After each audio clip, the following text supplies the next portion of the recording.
Hello guys, welcome back to my channel. তো আমরা আজকে ঘুরতে যাচ্ছি মেলায়, তো তোমরা দেখতে থাকো সবাই মিলে। হ্যালো গাইজ, দেখতে পাচ্ছ আমরা মেলায় ঢুকে গেছি। প্রচুর পরিমাণে ভিড় হয়েছে কালকে আমাদের নওকড়া মেলাতে।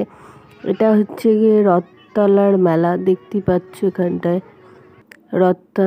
এই যে আমরা মেলায় এখন ঢুকবো, দেখতে থাকো তোমরা। আর ভালো লাগলে লাইক কমেন্ট শেয়ার করে দিও।